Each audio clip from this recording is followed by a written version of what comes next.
সম্মানিত ভদ্র মহোদয়গণ, এখানে উপস্থিত যারা আছেন, হিন্দু ভাইদের নমস্কার, মুসলিম ভাইদের সালাম, অন্যান্য জাতি ভাইদের জন্য আদাব ও শুভেচ্ছা। হকারি ভাই ভুল করবেন না, এখানে আমি আসছি বিশেষ একটা প্রয়োজনে। চুলদাড়ি বাড়িতে কাটতে হবে। সকালবেলায় একটা কাজে গেছিলাম। আমি আগে বলি সিগারেট স্বাস্থ্যের পক্ষে ক্ষতিকর, কিন্তু আমি এই যে সিগারেট আমি খাইনি, কুরবানি বাজার দর কত তাও জানিনি। এখন কথা হচ্ছে এটি 42 টাকা হইলে আমি কাউকে সেল করবো বা দিয়ে দেবো। এমন কেউ আছেন যে 42 টাকার বিনিময়ে এই কুরবানি এক প্যাকেট সিগারেট নেবেন। এই 42 টাকা দিয়ে আমি আবার অন্য একটা কিছু কিনে খাবো।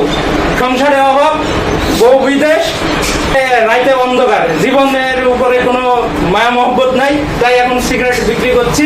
আর হকারি ভাইকে ভুল করবেন না। আপনারা যদি কেউ থাকেন 42 টাকার বিনিময়ে এক প্যাকেট কুরবান সিগারেট কেউ কি নাই? এই মহাজনের ভিতরে একজনও নাই। এইভাবে কি হয়? নাই? 42 টাকা হবে না, ঠিক আছে।